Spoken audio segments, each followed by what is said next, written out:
नमस्कार। एसटिभी च्याटमा यहाँलाई हार्दिक स्वागत छ। म प्रकाश गिरी। एसटिभी च्याटको आजको अङ्कमा हामी चर्चा गरिन्छौँ हाम्रो अहिलेको नेपालको बिग्रउँदो राजनीति, बरालिएको राजनीतिको बारेमा र यो कहिले सन्दिन्छ, यसलाई सम्हालेर लैजाने कसले। आजको अङ्कको मूल चासो यो रहनेछ। हामीसँग आज कुराकानीको लागि नेकपा एमालेका नेता हुनुहुन्छ ठाकुर गैरे। तपाईँलाई स्वागत छ। हजुर, धन्यवाद। पार्टीको नाम चाहिँ तपाईँहरूको नेकपा एमाले नै हो कि अर्को केही जन्माउँदै हुनुहुन्छ? छैन, नेकपा एमाले। अहिले पनि नेकपा एमाले नै? एकदम। नेपाल कम्युनिस्ट पार्टी एकीकृत मार्क्सवादी लेनिनवादी। कहिलेसम्म यो रहन्छ? होइन, यसको त कहिलेसम्म भन्ने कुरै भएन। नेकपा एमाले रहिरहन्छ, हामी रहिरहन्छौँ। तपाईँहरू नेकपा एमाले र त्यसको चाहिँ सदस्य हो भनेदेखि हिजो जुन गण्डकी प्रदेशमा हरकत भयो त्यसको पनि जिम्मेवारी लिनुहुन्छ होला नि? लिनै पर्छ। अहिले लुम्बिनी प्रदेशमा, गण्डकी प्रदेशमा, कर्णाली प्रदेशमा, सङ्घीय राजधानीको हिसाबले भनौँ बागमती प्रदेशमा, काठमाडौँ केन्द्र सिंहदरबारमा, एक नम्बरमा जे भइरहेका छन् यो चाहिँ वास्तवमा एउटा राजनीतिभित्रको अपराधीकरण कति जबरजस्त भइरहेको छ। र आज नेपाली समाजमा चाहिँ नि दलाल पुँजीवाद कुन तहमा उसले चाहिँ आफ्ना प्रभावहरू विस्तार गरिरहेको छ र उसको मुठ्ठीमा हामी कसरी क्रमशः दलाल पुँजीवादले हामीलाई मुठ्ठीमा चाहिँ पार्दैछ भन्ने कुरा यसबाट देखिन्छ। यो फेरि यसमा तपाईँले म नेकपा एमालेको सदस्यका हिसाबले अथवा चाहिँ नि त्यसको कार्यकर्ताको हिसाबले मात्रै पनि यो रहेन। समग्र नेपालको राष्ट्रिय राजनीतिमा लोकतन्त्रका निम्ति, गणतन्त्रका निम्ति लड्ने, यो परिवर्तन ल्याउनका लागि योगदान गर्ने सबैको निम्ति एउटा धेरै मजाकको विषय बनिरहेको छ कि राजनीतिमा अपराधीकरण जसरी वृद्धि भइरहेको छ र खास गरी दलाल पुँजीवादले जसरी सिङ्गो राजनीतिलाई एउटा समाप्त गर्ने दिशातर्फ जुन पिक लिँदैछ, यो चाहिँ वास्तवमा धेरै चिन्ताको विषय हो। अब दीपक मनाङ्गे चाहिँ तपाईँहरूको पार्टीको कमरेड हुनुभयो कि हुनु भएन? जसरी तपाईँ कमरेड ठाकुर गैरे हो, जसरी केपी ओली कमरेड केपी ओली हो तपाईँहरूको भाषामा, त्यसै गरी कमरेड राजीव गुरुङ उर्फ दीपक मनाङ्गे रहनुभयो कि रहनु भएन? संसदको टिकट वितरण चुनावको सरगर्मी चल्दै थियो, टिकट वितरणको बहस चल्दै थियो। प्रज्ञा भवनमा यो सिस्नो पानीको तिहारको हाम्रो सम्माननीय प्रधानमन्त्री केपी शर्मा ओली त्यसको प्रमुख अतिथि हुनुहुन्थ्यो। पछि उहाँले त्यहाँ चाहिँ कलाकारहरूले तपाईँले जस्तै प्रश्न उठाउनु भएको थियो त्यहाँ र सम्माननीय प्रधानमन्त्रीज्यूले समापन मन्तव्य दिने बेलामा ठ्याक्कै दीपक मनाङ्गेसँगै जोडेरै त्यहाँ चाहिँ कलाकारले प्रश्न उठाएका थिए र उहाँले त्यहाँ जवाफ दिनुभएको थियो। तपाईँहरूले आज जे दीपक मनाङ्गेसँग जोडेर जे प्रश्न गर्नुभएको छ, जे आशंका गर्नुभएको छ, त्यस्तो हुने छैन भनेर जवाफ दिनुभएको थियो। हामीले ताली बजाएका थियौँ। आज चाहिँ आज अघि मैले भने कि आज राजनीतिमा एउटा मजाक भइरहेको छ। यो मजाक त भयो कि अब जस्तो मजाक पनि कुन तहको भयो भनेदेखि हामी जुन तपाईँहरू जब विद्यार्थी राजनीति गर्नुहुन्थ्यो बिहारी प्रजातन्त्र भन्नुहुन्थ्यो नि, होइन? यो त बिहारी प्रजातन्त्र, बिहारी लोकतन्त्रलाई पनि तल पार्ने प्रकारको भएन र यसले चाहिँ नि त्यसको पनि मजाक गरिरहेको छ, त्यसको पनि मजाक गरिरहेको छ। हामीले परम्परागत संसदीय प्रणाली माथि प्रश्न उठाउँदै आएका हौँ हामीले र संविधान बनाउँदाखेरि त्यो परम्परागत संसदीय प्रणालीभित्र देखा परेका विकृतिहरूको अन्त्य गर्नका लागि नै हामीले 2 वर्षमा अविश्वासको प्रस्ताव राख्न नपाउने, अविश्वासको प्रस्ताव राख्दाखेरि प्रधानमन्त्रीको नाम भन्नुपर्ने, तोक्नुपर्ने, अनि गएर फेरि एकपटक अविश्वास प्रस्ताव राखेपछि फेरि 1 वर्ष गर्न नपाउने लगायतका जति पनि प्रावधानहरू हामीले राखेर आयौँ, होइन? संसदले अर्को सरकार बन्ने परिस्थिति विद्यमान रहेसम्म 4वटा सरकार गठनका प्रक्रिया पुरा नगरिकन विघटन गर्न नपाउने जस्ता प्रावधानहरू हामीले जुन राखेर आयौँ, तर त्यो प्रावधानको चाहिँ सम्मान हामीले नै गरेनौँ। आज चाहिँ भनौँ न सरकारी अस्पतालले PCR टेस्ट गरेको चाहिँ रिपोर्ट नेगेटिभ छ, अर्को चाहिँ प्राइभेट क्लिनिकले गरेको रिपोर्ट पोजिटिभ छ। एउटा सांसद चाहिँ नि गायब भइरहेको छ, आइसियुमा भेटिन्छ, अर्कोतिर चाहिँ मन्त्रीमण्डल पुनर्गठन हुन्छ। यही अहिले अब 5 नम्बरको हिजो हामीले एकाएक सुन्यौँ। अब फेरि त्यहाँ चाहिँ नि 4 जना चाहिँ सांसदहरू चाहिँ खाली भयो। अर्को चाहिँ त्यही पार्टीको अर्को अध्यक्षले होइन हामी यो निर्णय गरेका छैनौँ भन्दैछ। भनेपछि यो खालको जुन एउटा चाहिँ परिस्थितिमा हामी छौँ, त्यसले गर्दाखेरि तपाईँलाई कतिको हेका होला नेकपा एमालेको 9औं महाधिवेशनमा यो कति राजनीतिक हिसाबले सैद्धान्तिक वैचारिक हिसाबले नेकपा एमालेको 9औं महाधिवेशनले निकालेको निष्कर्ष कति महत्त्वपूर्ण थियो र त्यो नबोकेका कारणले आज हामी कहाँ पुगेका छौँ भन्ने कुरालाई यसले बडो प्रश्न गर्छ। हामीले भनेका थियौँ कि अबको समस्या दलाल पुँजीवाद हो, होइन त्यससँग लड्ने पार्टी नेकपा एमाले बनाउनुपर्छ। हिजो दीपक मनाङे पनि प्रदेशको मन्त्री भइसकेपछि चाहिँ यस्तो लागेको लागेन, यदि दिनेश अधिकारी चरी भन्ने अर्को एउटा गुन्डा थिए नि, तिनी पनि प्रहरीको इन्काउन्टरमा नपरे भए ती पनि यति बेला चाहिँ सांसद या मन्त्री भइसक्ने रहेछन् भन्ने लागेको लाग्यो। होइन, आज सामाजिक सञ्जालमा मिडियामा तपाईँले भने जस्तो प्रशस्त लेखिराखिएको छ।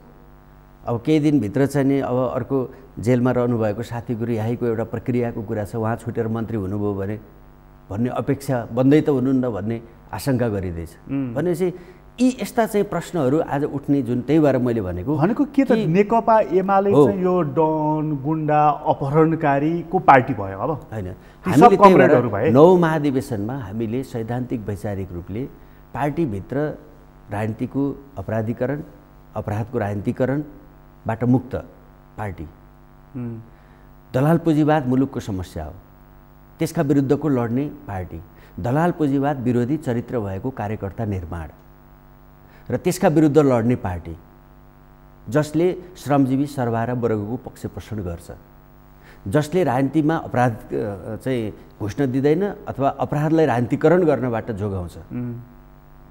यो पार्टी नेकपा एमाले बनाउनुपर्छ, त्यो पार्टी बन्नुपर्छ भन्ने कुराको चाहिँ त्यसको चाहिँ कार्यदिशा, कार्यक्रम, लक्ष्य, उद्देश्य दलाल पुँजीको नियन्त्रण, राष्ट्रिय पुँजीको विकास, समाजवादका आधार तयार गर्दै हामी त्यस दिशातर्फ बढ्ने, त्यसका लागि दलाल पुँजीवाद बाधक छ, त्यसका विरुद्ध लड्ने पार्टी बनाउनुपर्छ भन्ने कुरा हामीले जुन फैसला गऱ्यौँ त्यो फैसला चाहिँ हाम्रो पार्टीको नेतृत्वले बोकेन, जसले गर्दा आज आफूसँग बहुमत हुँदाहुँदै, आफू मुलुकको चाहिँ सबभन्दा ठुलो पार्टी हुँदाहुँदै, आफूसँग करिब भएको 2/3 बहुमत हुँदाहुँदै हामी 2/3 गुमाउने, नेकपा एमालेको नेकपाको एकता गुमाउने र नेकपा एमालेको पनि एकता गुमाउने र त्यसलाई विभाजित गर्ने र त्यसका लागि अपराधको सहारा लिने, गुन्डागर्दीको सहारा लिने, अपहरणको, होइन तपाईँ के छ नि यो तरिकातर्फ हामी जुन जाँदैछौँ यो चाहिँ धेरै राजनीतिक हिसाबले धेरै डरलाग्दो कुरा हो। यो हामीले जुन राष्ट्रिय स्वाधीनताको प्रश्न उठाइरहेको यो डरलाग्दो त हुँदै नै हो। यो डरलाग्दो हुँदै जाँदा कहाँ चाहिँ पुग्छ त यो? होइन, यो कुरा चाहिँ हामीले यो कुराबाट अहिले तत्काल पाठ सिकेर नेकपा एमालेलाई एकताबद्ध गर्ने, तपाईँले अघि म जतिको मान्छेलाई, यो ठाकुर गैरे भन्ने मान्छेलाई तपाईँ नेकपा एमालेकै सदस्य हो, तपाईँको भनाइले मलाई कति गिजायो होला। मैले यो राजनीतिमा अहिलेसम्म गरेर मैले चाहिँ 1 रुपियाँ भ्रष्टाचार गरेको छु कि, मैले कमिसन खाएको छु कि, म कुनै पदमा बसेर मैले पदको दुरुपयोग गरेको छु कि, मैले अहिलेसम्म पार्टीलाई क्षति हुने मैले कुनै कर्म गरेको छु कि? अनि तपाईँले मलाई तपाईँ एमाले नै हो यो प्रश्न गर्ने परिस्थिति किन जन्मियो? तपाईँले मलाई यो प्रश्न गर्ने परिस्थिति किन बन्यो? यसको जवाफ भनेको नेकपा एमालेलाई एकताबद्ध राख्ने, नेकपा एमाले एकताबद्ध भएर अरूलाई पनि एकता। आज त म तपाईँ नेकपा एमालेकै सदस्य हो भनेर सोध्दैछु। अब यही स्थिति बढ्दै जाने हो भनेदेखि त हिजो एकजना हाम्रो साथीले भन्दैनुहुन्थ्यो रावणको बाबु चाहिँ किन भागेर भन्दा योभन्दा दुर्दान्त घटनाहरू, योभन्दा नराम्रा घटनाहरू अझै देख्नु पर्ने छ, यो आँखाले म देख्न सक्दिनँ, म त्यसैले भागेँ यो सहरभन्दा भनेर लङ्काभन्दा पर भागेका थिए अरे क्या। त्यो दिन त आउँदैन यसमा तपाईँ? हामीले तत्काल कमान्ड गर्न सकेनौँ। हाम्रो लिडरसिप जहाँ छ त्यहाँबाट एक कदम पछि हटेर यसलाई सम्हाल्ने कुरामा चाहिँ नि संयमता देखाएन भने ठाकुर गैरेले भागेको समाचार तपाईँले बजाउनुपर्छ टेलिभिजनमा। ठाकुर गैरेलाई तिनै डन गुण्डाहरूले चाहिँ पत्र काटेर अनुशासनको कारबाही गरेको दिन चाहिँ अनुशासनको कारबाही होइन, लखेटिन्छु म जस्ता मान्छेहरू लखेटिन्छन्। यो धरतीमा हाम्रो चाहिँ नि टेक्ने ठाउँ हुने छैन। के अरे रामायणमा चाहिँ पाण्डवहरूले चाहिँ नि 5 गाउँ मागेर गएर चाहिँ त्यहाँ दरबार सरबार बनाएर बसेपछि फेरि लखेटिएको होइन, अनि महाभारत भएको होइन, युद्ध भएको होइन। हो, हाम्रो यात्रा त्यस्तै हुँदैछ। त्यसकारणले यो परिस्थितिलाई जोगाउने भनेको मार्क्सवादी हुने हो। मार्क्सवादी हुने भनेको पार्टीलाई चाहिँ के छ भन्दाखेरि त्यो विचार अनुसार नेतृत्व गर्ने। मार्क्सवादी कि मास्कवादी? मास्कवादी क्या? आज त तपाईँले भनेको मार्क्सवादी पनि हुनुपर्छ, किनभने कोरोनाबाट बच्नुपर्छ कारणले हो। तर मैले अर्को अर्थमा पनि भन्दै, तर हुने मार्क्सवादी नै हो। कोभिडबाट जोगिन त मास्क लगाउनै पर्यो। अब यस्तै लाजमर्द घटनाहरूबाट जोगिनलाई पनि त मास्क लगायो भने त्यसका लागि चाहिँ मास्क लगायो त्यसको आज मास्कको डबल उपयोगिता बढ्दैछ। एउटा लाज छोप्ने, एउटा कोरोना छोप्ने। हामी मास्कलाई चाहिँ कोरोना मात्रै छोप्ने हतियार बनाउने र हामी सबैले आफूलाई मार्क्सवादी बनाउने। जनकपुरको सांसद अपहरण काण्ड, गण्डकीको अपहरण भनिएको छ, आइसियुमा सांसद भेटिएको छ, उहाँको विज्ञप्ति आएको छ, दुई फरक खालका हस्पिटलका 2 फरक खालका रिपोर्टहरू आएका छन्। एकजना दीपक मनाङ्गे सांसद मन्त्री भएका छन्, मन्त्री भएर यो 400 दिनको सरकार हो, यो जुनसुकै दिन ढल्छ भन्ने उनको अर्को अभिव्यक्ति छ। लुम्बिनीमा त प्रवेश गरौँला, त्यहाँ झन् कुन विचित्र रूप देखिने हो, बाँकी नै छ। त्यहाँ पनि अब एउटा तस्बिर देखिन थालिसकेको छ। अब केही धेरै समय पर्खिनु पर्दैन होइन, विचित्रताको हद से हद 19 गते होइन त। यी सबै कुरा देखिसक्दा भोगिसक्दा थाहा पाइरहँदाखेरि पनि डिलमा उभिएर म मार्क्सवादी हुँ, एमाले हुँ, एकीकृत मार्क्सवादी लेनिनवादी हुँ भन्ने अवस्था छ र? छ, अझै छ।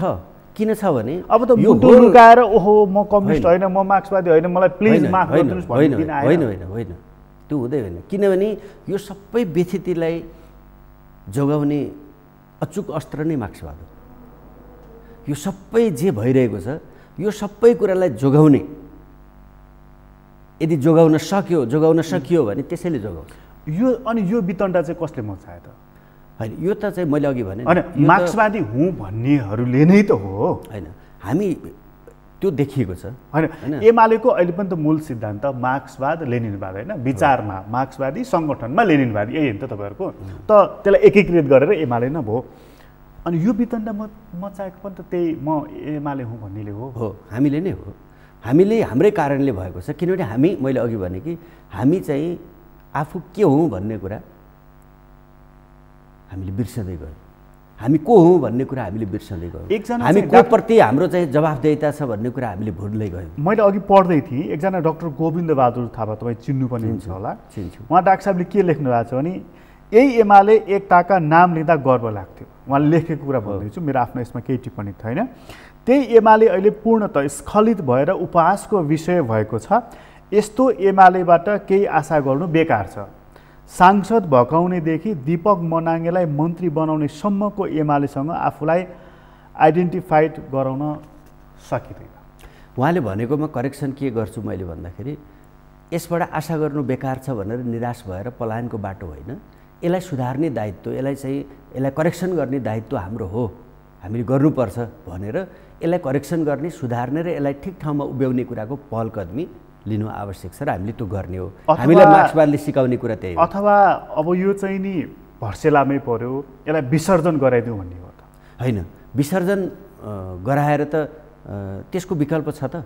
होइन, यो त लगभग रेड स्टिकर टाँसेको चाहिँ भूकम्पबाट अति प्रभावित रेड स्टिकर टाँसेको भवन जस्तो भएन र? होइन, रेड स्टिकर टाँसेको भवनमा त चाहिँ हामीले अनेक तरिकाले त्यसलाई बचाएर त्यसलाई पुनर्निर्माण गरेर त्यसमा पनि समस्या के छ? आज आलिसान चाहिँ बलियो ठाउँ त हामीले बनाइरहेको छौँ। होइन, त्यसमा पनि समस्या के छ भने हिजो तपाईँहरू मिल्नुभयो नेकपा र होइन, एकातर्फ माओवादी केन्द्र रह्यो, एकातर्फ नेकपा एमाले रह्यो। नेकपा एमालेमै पनि तपाईँहरू माधव नेपाल समूह भनेर तपाईँहरू समानान्तर अभ्यास गरिराख्नु भएको छ, किनभने केपी ओलीले यो पार्टी चलाइराख्नु भएको छैन, यो प्राइभेट लिमिटेड चलाइराख्नु भएको छ भन्ने तपाईँहरूको स्टेटमेन्ट होइन त। भन्दाखेरि यो कसरी चाहिँ नि यो ग्रिन स्टिकर टाँसिएको बिल्डिङ हो, यो त रेड स्टिकर टाँसिएको र यो लगभग भग्नावशेषमा परिणत हुँदै गएको पार्टी भएन नेकपा एमाले। तपाईँ बिल्डिङ जत्रो बनाउनुहोस्, मलाई मतलब भएन त्यो होइन। आज चाहिँ तपाईँले भनेको परिस्थिति देखा परेको छ, तर त्यसबाट जोगाउनको लागि, त्यसलाई रूपान्तरण गर्नको लागि त्यही भएर नै हामीले नेकपा एमालेलाई विचार प्रधान बनाऊँ, नेकपा एमालेलाई विधिसम्मत चलाउँ। नेकपा एमालेलाई चाहिँ यसले नवौँ महाधिवेशनले पास गरेको कार्यदिशा बमोजिम नवौँ महाधिवेशनले पास गरेको नेतृत्वमा र त्यस पछाडि यसका लक्ष्य उद्देश्य बमोजिम यसलाई एउटा उसमा ल्याउँ, जसले गर्दाखेरि आज चाहिँ जुन राजनीतिभित्र चाहिँ एउटा अराजकता पैदा भएको छ, गुन्डागर्दी भएको छ, अपराधीकरण चाहिँ नि मौलाएको छ र दलाल पुँजीवादले हामीमाथि राज्य गर्दैछ भने त्यो दलाल पुँजीवादका विरुद्ध लड्न सुरु गरौँ।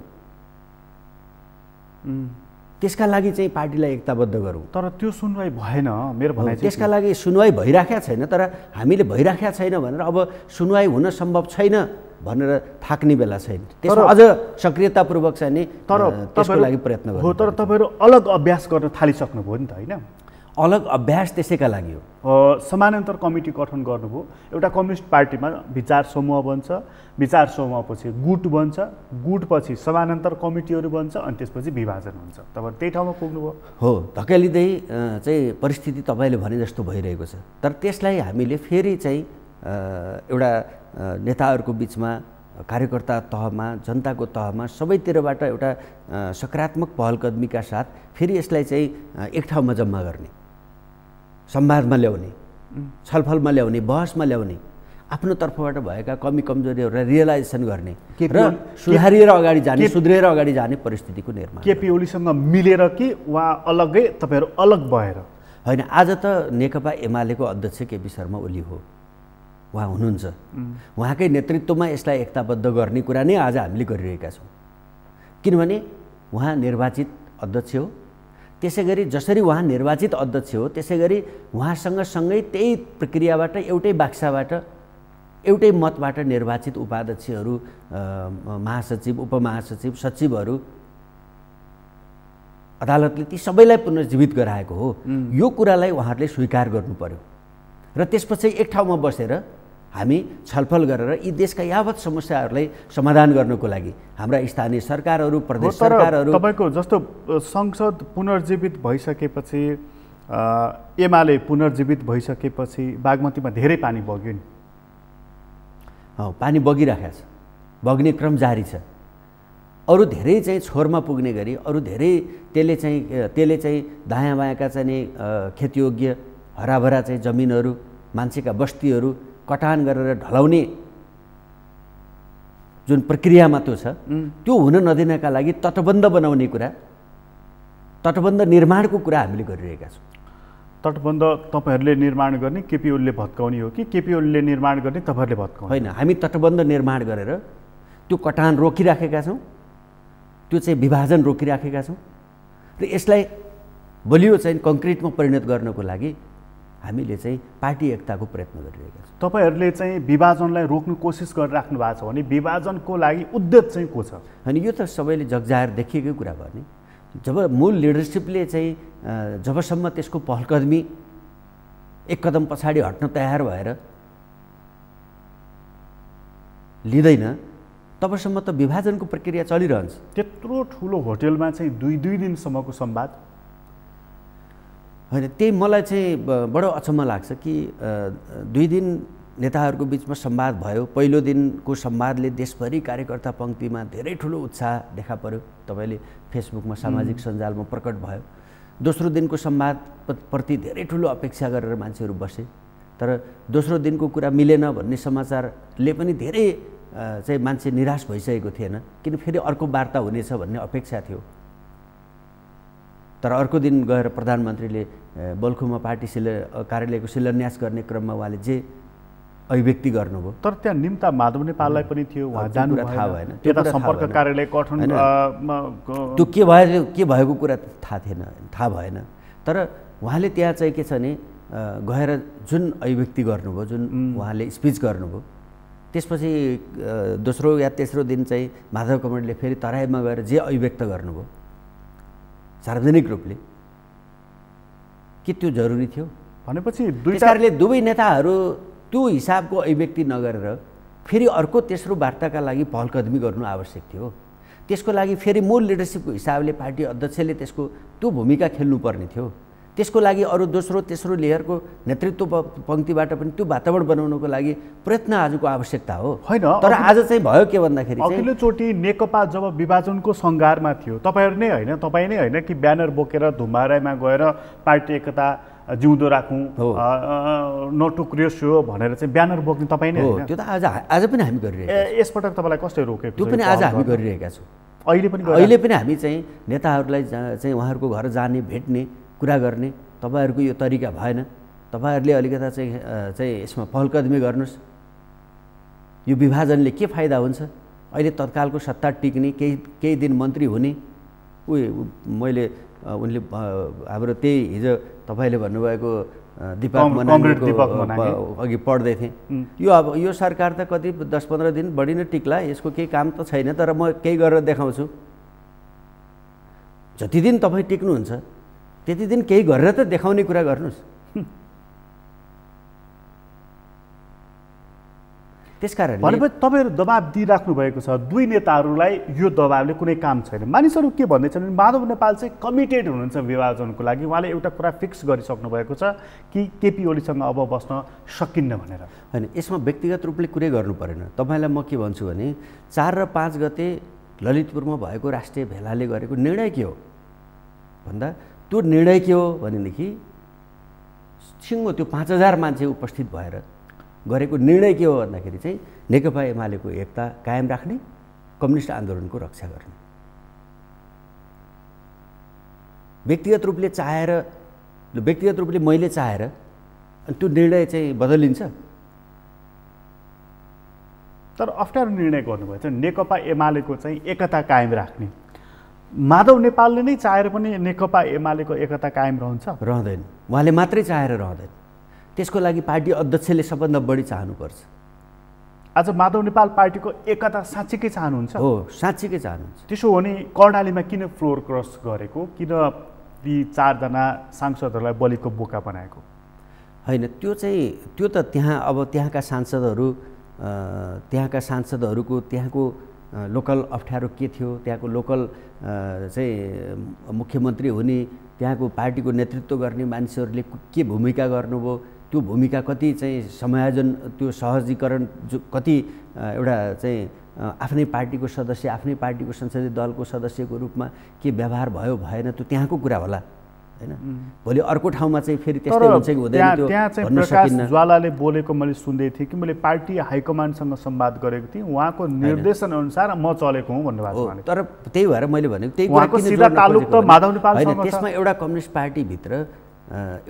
पार्टीभित्र माथि यदि नेतृत्व तहमा पार्टी एकता गराउनको लागि हुनका लागि पहलकदमी भएन, त्यसका लागि चाहिँ एउटा सैद्धान्तिक वैचारिक रूपले एउटा एकमुष्ट एउटै दृष्टिकोण बनाउने र त्यो दृष्टिकोणले हामीलाई गाइड गर्ने परिस्थिति निर्माण गरिएन भनेदेखि त त्यस्ता घटना अनेक ठाउँमा हुन सक्छन् नि त।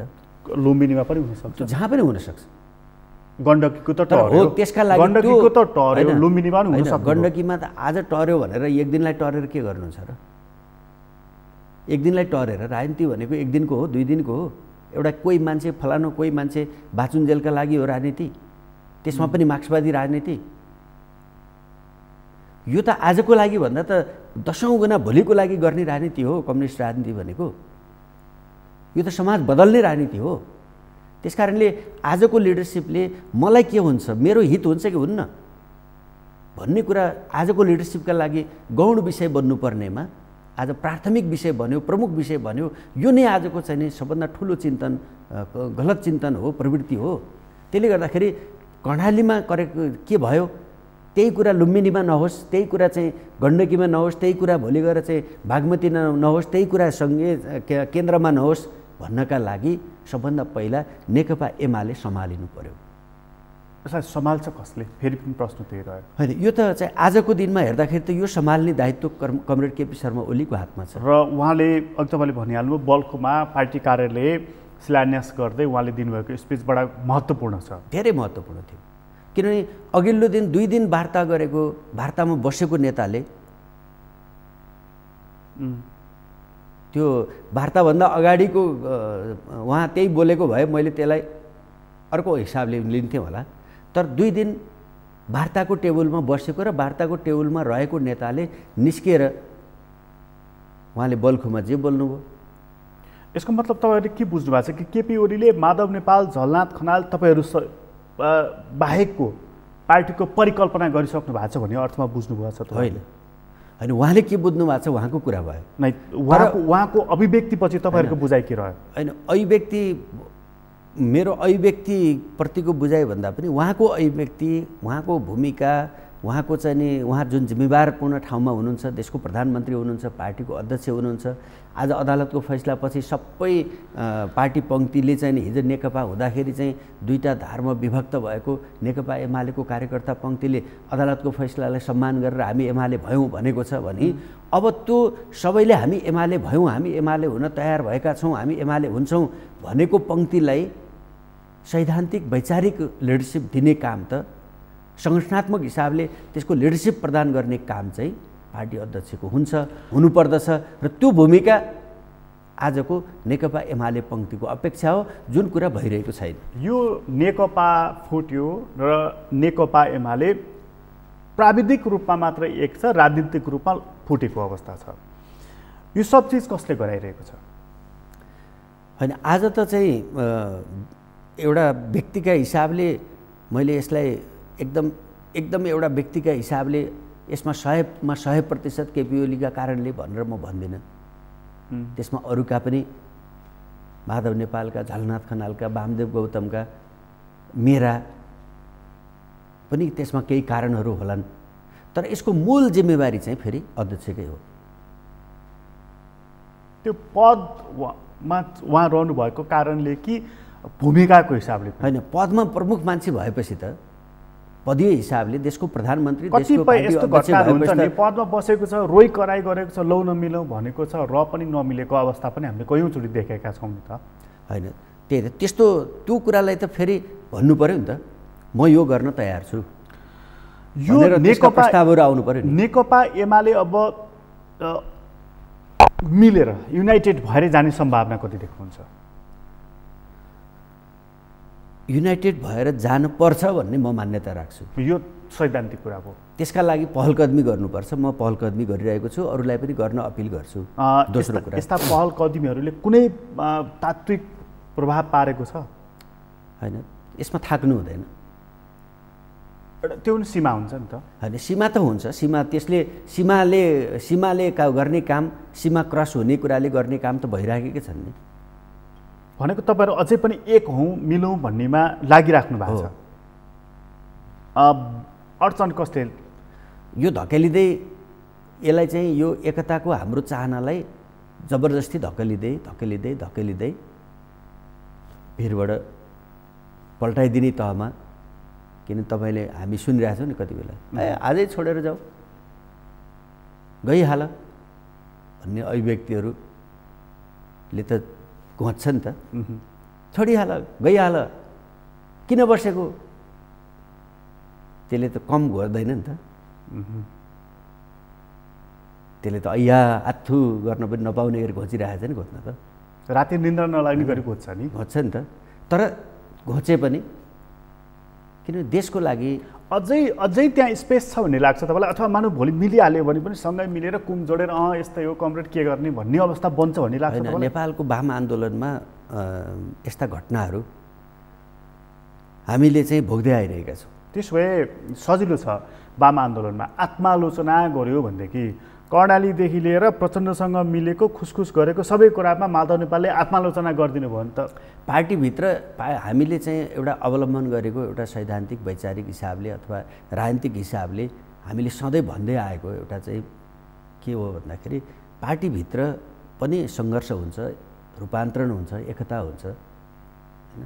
एकता, सङ्घर्ष र रूपान्तरण यो निरन्तर चलिरहने कुरा हो। यो चाहिँ पार्टीहरूको बिचमा पनि यो चल्छ। कम्युनिस्ट पार्टी एउटा कम्युनिस्ट पार्टी र अर्को कम्युनिस्ट पार्टीको बिचमा यो पार्टीभित्रको अन्तरसङ्घर्षमा पनि यो चल्छ। त्यसले गर्दाखेरि हामी चाहिँ एमालेको एकता, कम्युनिस्ट आन्दोलनको रक्षा र त्यसको जगमा उभिएर अरू कम्युनिस्ट पार्टीहरूसँग एकता, त्यसका लागि चाहिँ एकता, सङ्घर्ष र रूपान्तरण यो यसको चाहिँ नि कार्यान्वयन। यो नै अहिलेको चाहिँ यो सिद्धान्त जहिले पनि लागू भइरहन्छ,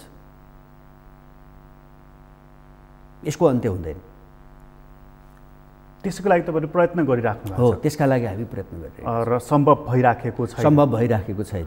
तर प्रधानमन्त्री अब यो देशको राष्ट्रिय शत्रु भनेकै माओवादी हो भन्दै हुनुहुन्छ, किटान गरेर सार्वजनिक रूपमा बोलिराख्नु भएको छ। सुन्नुभएकै होला अभिव्यक्ति।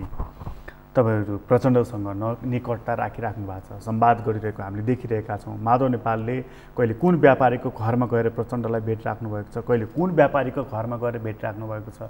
स्वाभाविक छ नि त, उहाँ राष्ट्रिय शत्रु भनेर घोषणा गर्ने, त्योसँग तपाईँहरूले गले मिलाउँदै हिँडेपछि त होइन।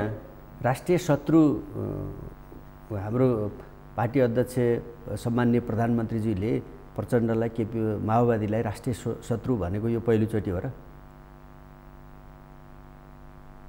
योभन्दा ठुलो स्वरले राष्ट्रिय शत्रु भनेको केपी शर्मा ओलीले रातारात प्रचण्डसँग चाहिँ नि गला मिलाएर देशभरि हामीलाई देशभरि गला मिलाऊ भने होइन र?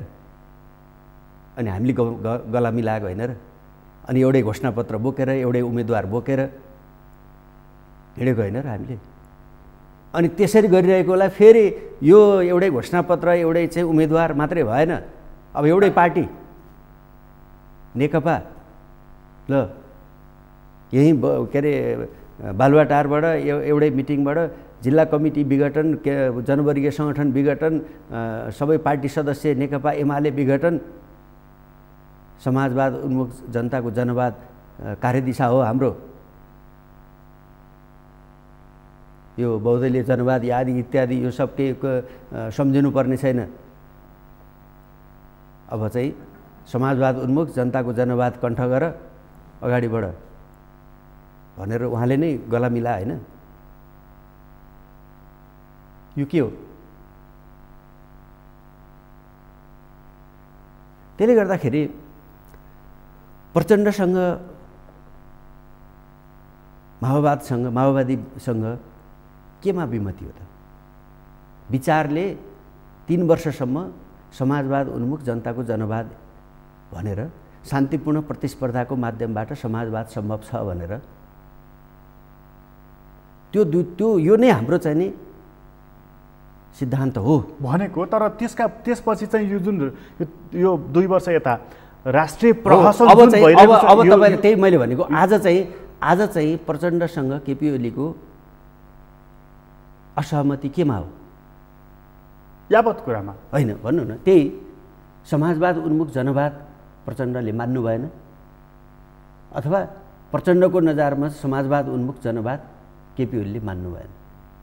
बरु हामीले त त्यसमा विमति राखिराखेका थियौँ कि यो जनवाद त आइसक्यो, अब समाजवाद हो, यो कार्यदिशा चाहिँ ठिक छैन भन्ने कुरा त हामीले बरु चाहिँ नेताहरूसँग भनिराखेका थियौँ। प्रचण्डसँग केपी ओलीसँग यो कार्यदिशा मिलेन, यो लक्ष्य र उद्देश्यको कुरासँग यसले म्याच खाएन। जनवादी व्यवस्थामा बस्ने, समाज पुँजीवादी भयो, जनवादी क्रान्ति सम्पन्न भयो भनेर भन्ने, अनि फेरि जनवादका लागि लड्ने, यो के गरेको हो भन्ने कुरा त हामीले बरु गरिरहेका थियौँ। त्यसले गर्दाखेरि अनि यसमा अब आज पनि त केपी ओलीले चाहिँ लेखेको दस्तावेज, केन्द्रीय कमिटीले पास गरेको दस्तावेजमा त शान्तिपूर्ण प्रतिस्पर्धाबाट समाजवाद नै छ त। माओवादीले लेखेको प्रतिवेदनमा त्यही छ, हामीले लेखेको प्रतिवेदनमा त्यही छ। त्यसकारणले एकता केमा खोज्ने हो? प्रधानमन्त्रीमा खोज्ने हो, पार्टी अध्यक्षमा एकता खोज्ने हो, आफ्नो वरिपरिका निश्चित मान्छेहरूको चाहिँ नि भागबिल्लो भागबन्डामा एकता खोज्ने हो भने मलाई भन्नु केही छैन। तर हामी कम्युनिस्ट पार्टी हौँ, एकता सिद्धान्तमा खोज्ने हो भन्ने हो भने अनि तपाईँले भने जस्तो चाहिँ नि आजको प्रमुख शत्रु के का आधारमा प्रमुख शत्रु, के मान्यतामा आधारित भएर प्रमुख शत्रु, यो खोज्नुपर्ने होला नि। यो राष्ट्रिय प्रहसन चाहिँ किन? त्यसले गर्दाखेरि नेकपा एमालेको 9 महाधिवेशनले पास गरेको विचार अब त त्यो धेरै परक होइन, त्यो नै आजको पर होइन, मङ्सिरमा अधिवेशन तोकियो, पर होइन कि आज नेपाली समाजको आजको दिनमा 9 महाधिवेशन सकिएर यहाँ हामी आइसकेका छौँ र आजको दिनमा हेर्दाखेरि पनि सबभन्दा उपयुक्त उन्नत विचार दलाल पुँजीवाद हाम्रो परिवर्तनको मुख्य समस्या हो। त्यसको संरक्षक को हो? आज चाहिँ के छ, दलाल पुँजीलाई नियन्त्रण गर्ने, त्यसका विरुद्ध लड्ने आजको मुख्य चाहिँ कार्यभार हो। त्यसित लड्दै राष्ट्रिय पुँजीको विकास गरेर मात्रै समाजवादका आधार तयार हुन्छन्, दलाल पुँजीको नियन्त्रण हुन्छ र हामी वैज्ञानिक समाजवादतर्फ जान्छौँ। योभन्दा उन्नत विचार, योभन्दा सबैलाई एकताबद्ध गर्ने विचार, यो विचारले, यो सिद्धान्तले, यो जगमा यो मान्यतामा उभिनेहरू सबै आऊ एक ठाउँमा बसौँ र यो मुलुकको लागि लडौँ भनेर अपिल गर्नु पर्यो आज चाहिँ केपी शर्मा ओलीले।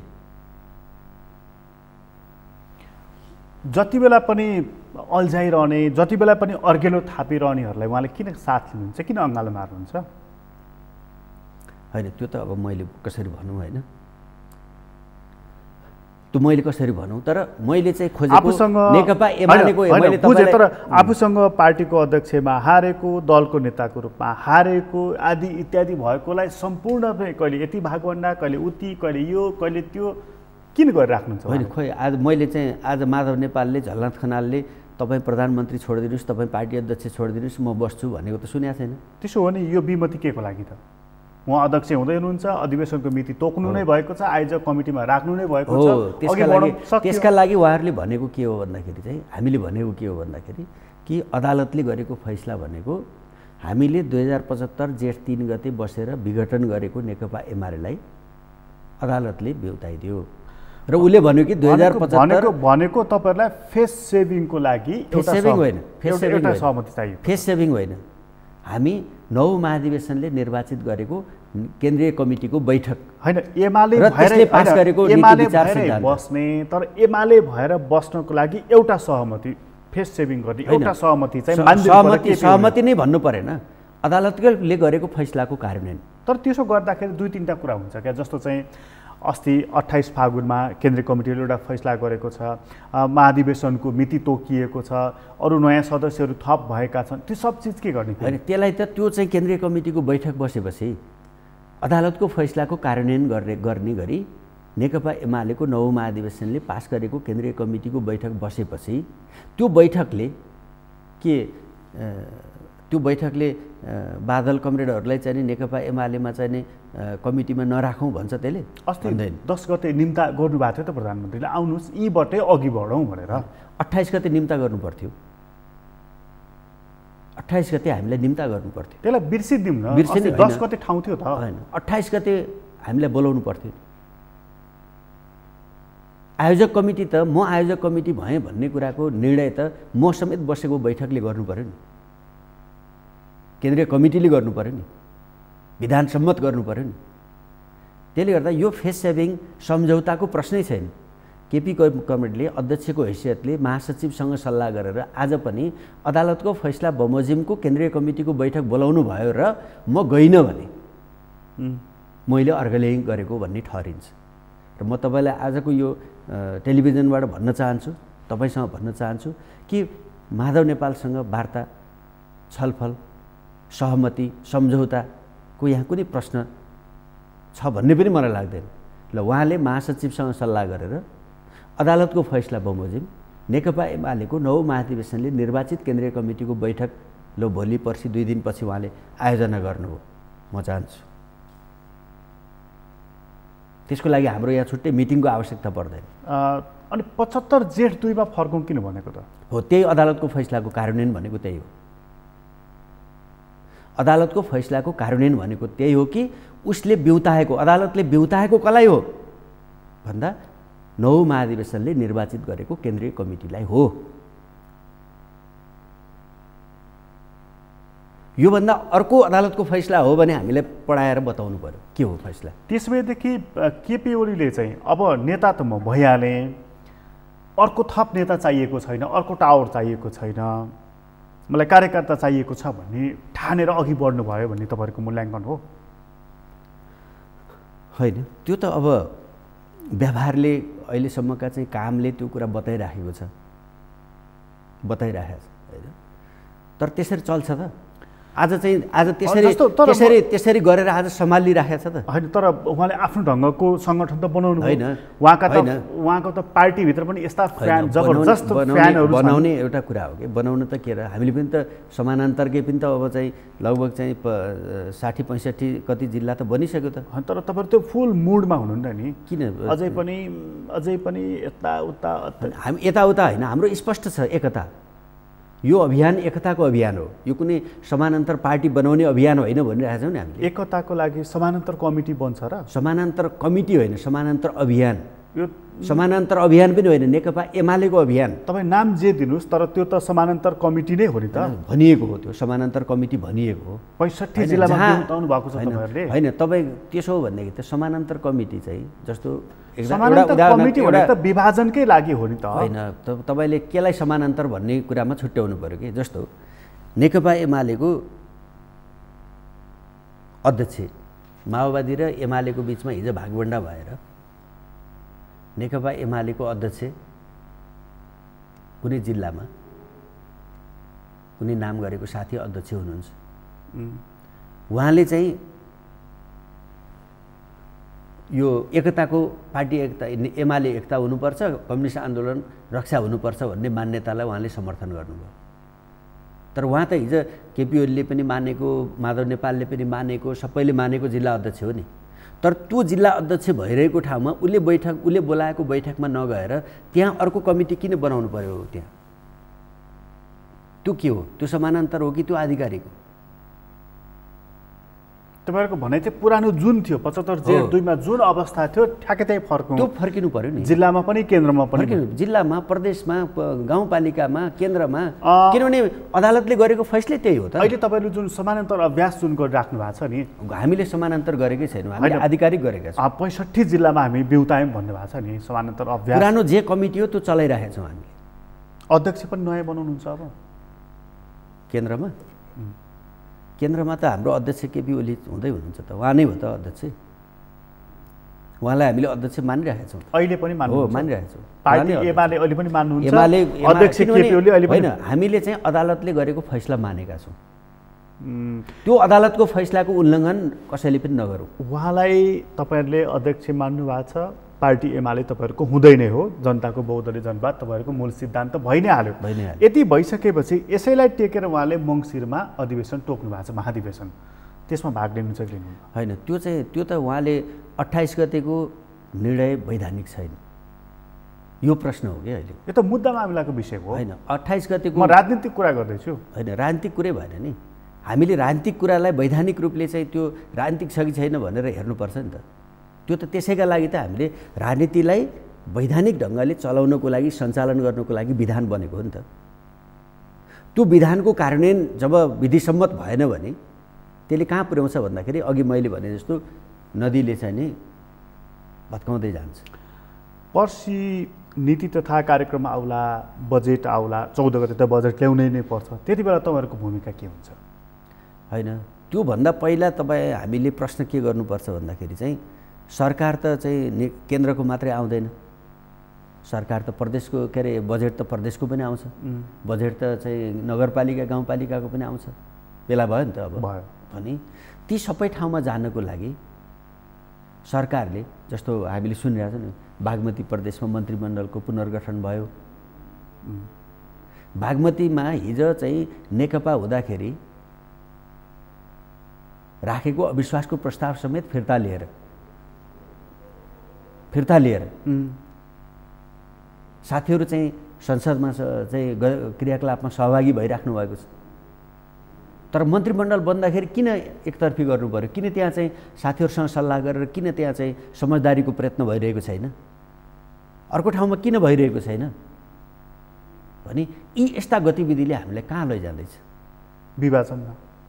यसले विभाजनतर्फ लैजाँदैछ। त्यसकारणले मैले भन्न खोजेको त्यही हो कि आदरणीय अध्यक्ष कमरेड, सम्माननीय प्रधानमन्त्री कमरेड, तपाईँ यो पार्टीको अध्यक्ष हो, यो देशको प्रधानमन्त्री हो, अदालतको फैसलाको सम्मान गरौँ, नेकपा एमालेको एकता बचाउँ, कम्युनिस्ट आन्दोलनको रक्षा गर्ने अभियानमा अगाडि बढौँ।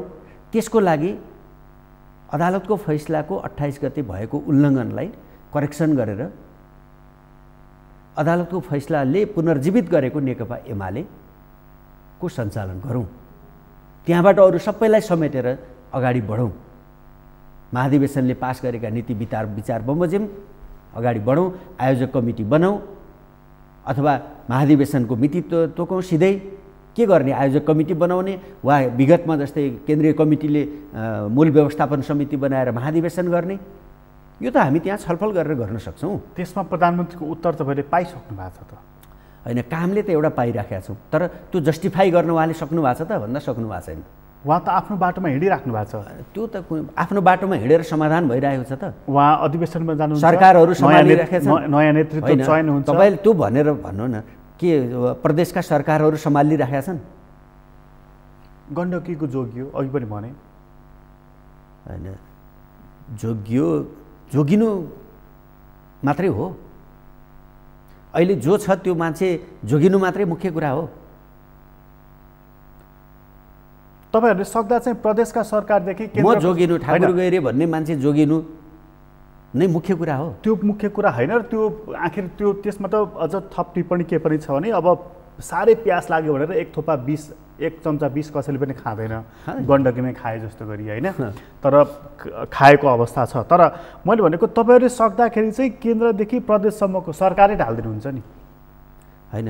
नढल्ने के गरेर बनाउन सकिन्छ? केपी ओलीको विकल्प त तपाईँले हरदम खोजेको त त्यही नै हो नि। हामीले मैले भनेको कर्णालीमा त्यस्तो किन भयो भन्ने प्रश्नको उत्तर खोजौँ। तर तपाईँले त्यहाँनिर अलिकति सहयोग गरेको भए त लुम्बिनीमा गण्डकीमा सिर्जना भएको अप्ठ्यारोको समाधान गर्नको लागि सामूहिक प्रयत्न गरौँ। भोलि केन्द्रमा अरू प्रदेशहरूमा आउन सक्ने अप्ठ्यारोहरूबाट जुझ्नको लागि सामूहिक प्रयत्न गरौँ। त्यसका लागि नेकपा एमालेलाई एक ढिक्का बनाऊ कि यो गलत कुरा हो। केपी ओलीलाई र उहाँ पक्षधरहरूलाई के लागेको रहेछ भने तपाईँहरू प्रचण्डसँग पार्टी फुटाएर गएर भए पनि मिल्नुहुन्छ भन्ने लागेको रहेछ। होइन, सबै कम्युनिस्ट पार्टीहरूलाई चाहिँ भोलिका दिनहरूमा फेरि एकताबद्ध गरेर जानुपर्छ, फेरि सबैलाई चाहिँ नि एकताबद्ध गरेरै जाने हो भन्ने कुरा त मैले केपी ओलीको धेरैवटा अन्तर्वार्ता यही बिचान सुनिरहेको छु। त्यो सबैभित्र माओवादी पर्छ कि पर्दैन? माधव नेपाल चाहिँ पर्नु भएन, प्रचण्ड पर्नुहुन्न थाहा भएन मलाई, माधव नेपाल चाहिँ पर्नु भएन। बेबाटो त त्यही देखायो। होइन, सबैभित्र प्रचण्ड पर्नुहुन्छ भने फेरि तपाईँले अहिले भने जस्तो प्रचण्ड आजको मुख्य शत्रु कसरी भयो? फेरि सबैभित्र माओवादी पर्छ तर माओवादी मुख्य शत्रु हो, सबैभित्र चाहिँ माओवादी पर्छ तर माधव नेपाल पर्दैन। यस्तो परिभाषा त हुँदैन नि त। परिभाषा एउटै हुन्छ। वामपन्थीहरूको बिचको एकता भनेपछि जसले वामपन्थी विचार बोकेका छन्, कार्यदिशा बोकेका छन्, वैज्ञानिक समाजवाद भनेका छन्, तिनीहरू हेर्नुहोस् त। समस्या त पार्टीमा लिडरसिपको एउटा वेल चाहिँ कोअर्डिनेसन नहुँदाखेरि त्यसले हेर्नुहोस् त जनमोर्चा हेर्नुहोस् न, एउटा बचेको त्यही थियो, त्यो पनि उदाङ्गियो। दलाल पुँजीवादले के गर्छ हेर्नुहोस् त। त्यसकारणले हो जनमोर्चाभित्र उत्पन्न भएको समस्या जनमोर्चाको मात्रै हो होइन, त्यो नेकपा एमालेको पनि समस्या हो, त्यो माओवादी केन्द्रको पनि समस्या हो, आज सिङ्गो देशको समस्या हो। त्यसकारणले सिङ्गो देशको समस्या समाधान गर्ने दायित्व हाम्रो हो भन्ने कुरालाई चाहिँ ध्यान राखेर नेकपा एमाले एकताबद्ध हुने, नेकपा एमाले आफ्ना समस्या समाधान, आफ्ना आन्तरिक समस्या समाधान गर्ने र मिलेर, आफू मिलेर र देशलाई सम्हाल्ने कुराको दायित्व हामीले गर्नुपर्छ। हेर्नुहोस् त, आज मलाई चाहिँ एउटा कुरामा बडो खसखस हुन्छ कि त्यो खसखस के हो भन्दाखेरि चाहिँ अब देशमा हामी कहाँ पुगेका छौँ आज भन्दाखेरि चाहिँ कुनै पनि बेला अक्सिजन सहितको बेड नपाएर तपाईँको टेलिभिजनमा हामीमध्ये जोसुकैको समाचार बन्न सक्छ। मेरो, तपाईँको, अर्काको, जोसुकैको हैन। कुनै पनि बेला तत्क्षण तपाईँको टेलिभिजनको स्क्रिनमा अक्सिजनको बेड नपाएर यति हजार मान्छेको मृत्यु भयो भन्ने समाचार बज्ने दिन समय हामीले कुरिराखेका छौँ। देशको अवस्था यो अवस्थामा सांसदको खरिद बिक्री, गुण्डागर्दी, अराजकता, पार्टीभित्र बेमेल, त ठुलो कि म ठुलो, म चाहिँ शासक त रैती, पार्टीभित्र फलानु ठुलो फलानु सानो, यही हो जात्रा। आज देशको यो अवस्थामा हामीले अस्तिसम्म चाहिँ संसारको सबभन्दा ठुलो लोकतन्त्र, सबभन्दा लोकतन्त्रको पर्याय र सबभन्दा ठुलो अर्थतन्त्रको देशमा रूपमा अगाडि बढेको भारत हेर्नुहोस् त हालत। त्यसको कति ठुलो क्षेत्रफल सीमा हाम्रो खुला छ। त्यसको प्रत्यक्ष प्रभाव पर्ने संसारमा कुनै देश छ भने त्यो नेपाल हो। त्यो महामारीको सबभन्दा पहिलो प्रवेश कहाँ हुन्छ भन्दा हामीमा हुन्छ।